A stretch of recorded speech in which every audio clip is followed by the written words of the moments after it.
Hi everyone. Please forgive me. I have asthma and I'm not sure why, but it's really bothering me lately. So my voice may fluctuate, and I'm also keeping my voice low because I have a 3.5-year-old and he is finally sleeping, and I am, as you can imagine, terrified of waking him up. And yes, that is a little bit of hyperbole, but I am afraid of waking him up. It's a real thing. So what this lesson is on is characterization. So the objectives in this lesson are 5 ways to present a character to a reader. Characters as modes or methods or beings of desire. POV or point of view. The work of the narrator, and just very briefly go over informal writing assignment number 2. So there are 5 ways to present a character to your reader. So if you'll remember in your informal assignment number 1, you were asked to do a character sketch through showing and avoid telling. So I'm assuming that you're probably, or you should have, a good grasp on how to show a character. So there are 4 ways of directly showing who a character is, and that's through image, voice, action, and what they're thinking. And then, of course, there's the 5th way, which is indirectly, and it's just through telling or stating a thing. So, for example, in George Orwell's Shooting an Elephant, the character indicates, like he tells us, the reader, that he does not want to shoot the elephant. So he's just telling us, not showing, not illustrating, just telling. So characters should have desires. For example, they should want something. And here is a template you might want to try. You might not use the lines you create. They might just be kind of like building blocks or guideposts or signposts in your own head. So when creating a character, you might try this template. Name, blank is a blank blank who wants blank. So in these examples, my father is used. So there's a playful example, a melodramatic example, and a very realistic example. So the playful example is, my father is a black bear who wants huckleberries. Sorry, I missed the wants. You might even use that line in a poem, like if you had written it.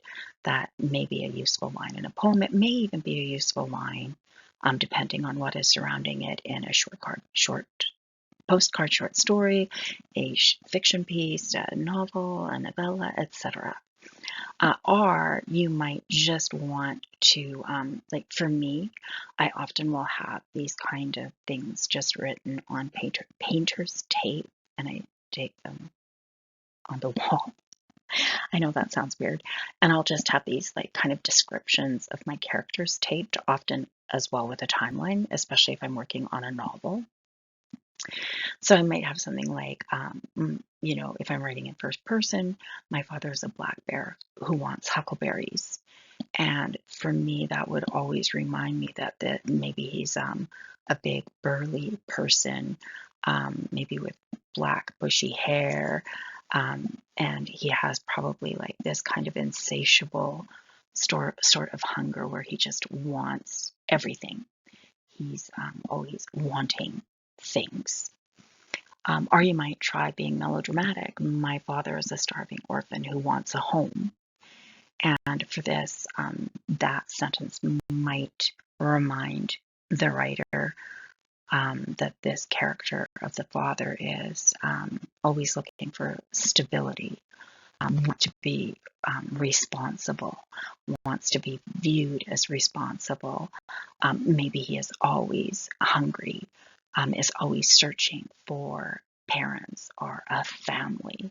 So that kind of thing. Or you might try just being realistic. My father is a heavy duty mechanic who wants to buy a motorhome.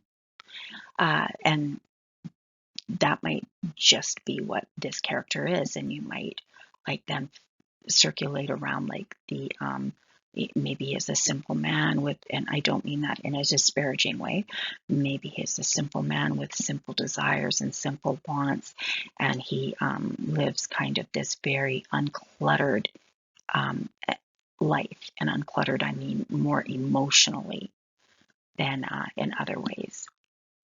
So these, you might not use these in the final draft of your writing, but they might guide you as you're thinking about how to create and how to write characters. So POV, or point of view, refers to who is standing where to watch the scene. So who is telling the story and how close are they to the action that is unfolding. So possible point of views or POVs are first person, and that is the I. For example, I think I will never fall in love, and when I finally do, I crawl along the floor, picking lint off of the carpet, disappointed in myself.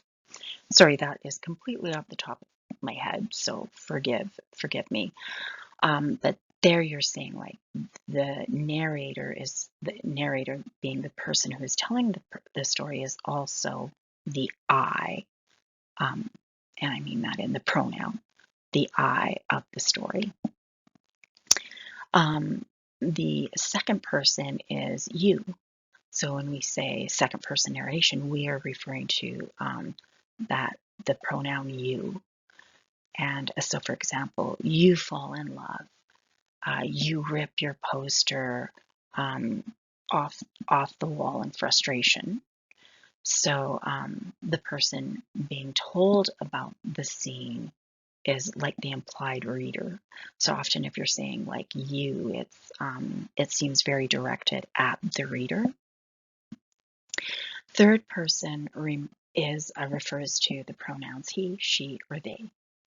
And it has 3 different iterations, so meaning it has kind of 3 modes of being. So there is omniscient, meaning this narrator sees and knows everything.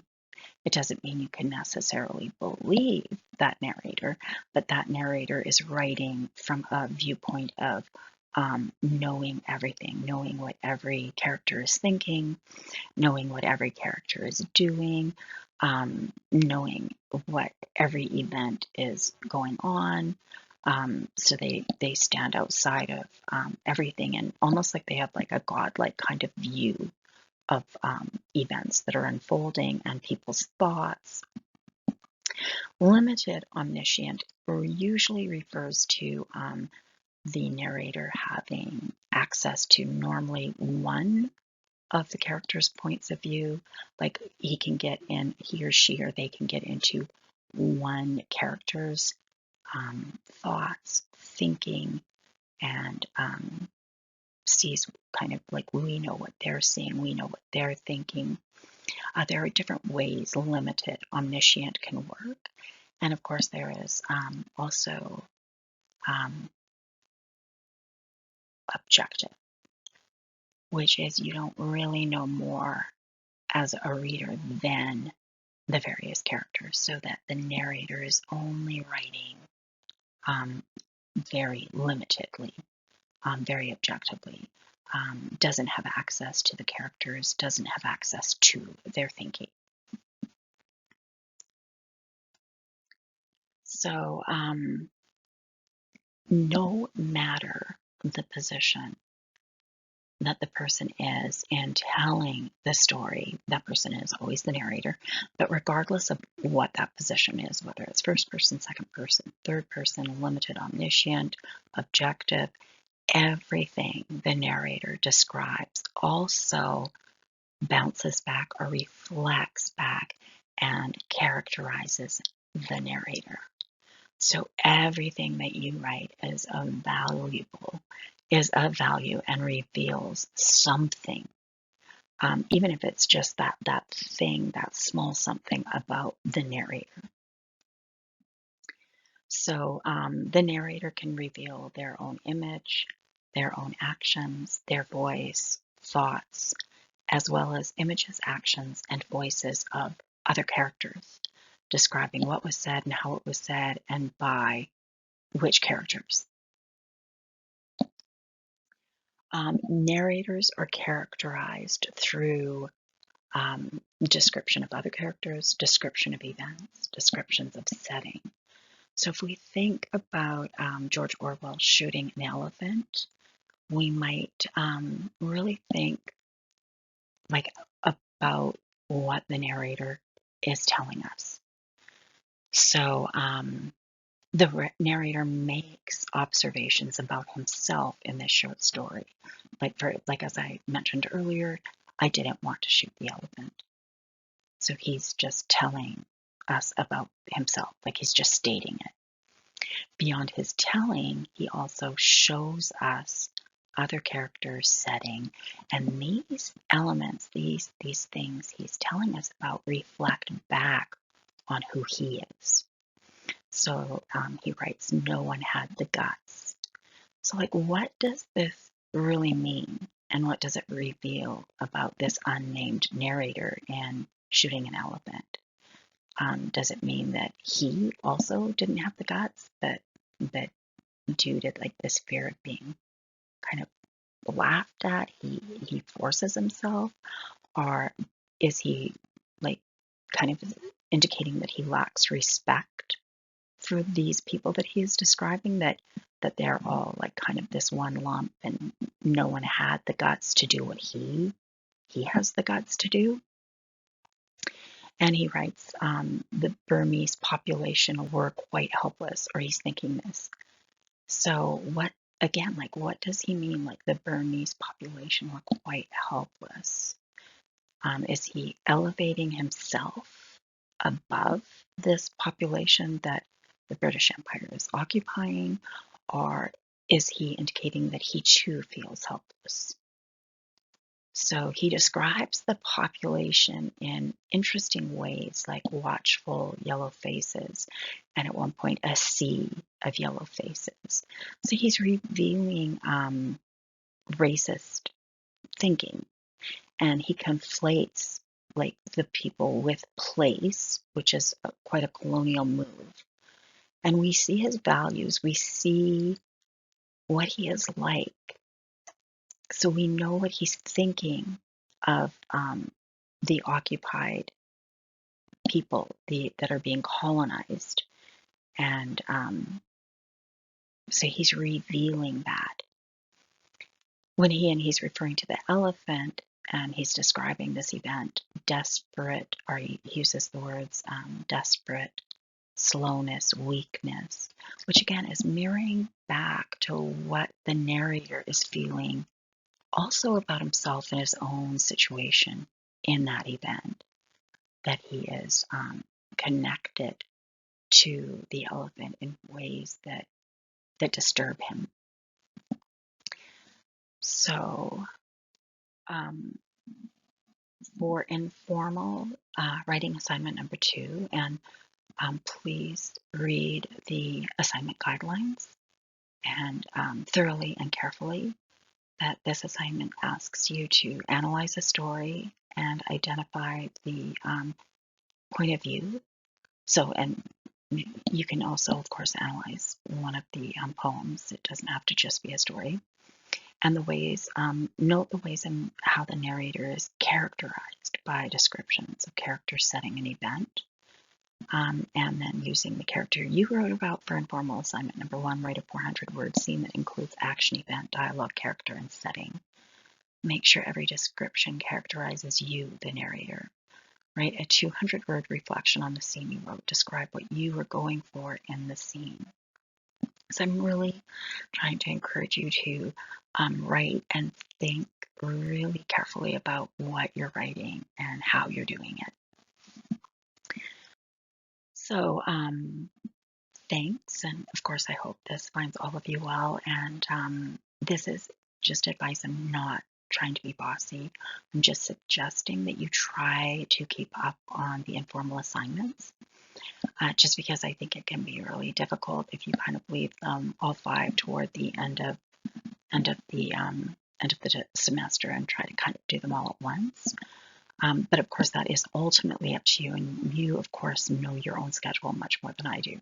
So again, I'm not like trying to be bossy, and there's just one deadline for all five. That is just my own suggestion. But and I do hope, of course, that you're finding the informal assignments helpful. They're really low stakes. They're marked on completion, so please don't feel inhibited. Like just write them. I hope that you're enjoying them and having fun with them. And yeah, and they're marked on completion. You complete it, you get full marks. So anyway, I hope this finds everybody doing well, and I will talk to you all soon. Okay, bye.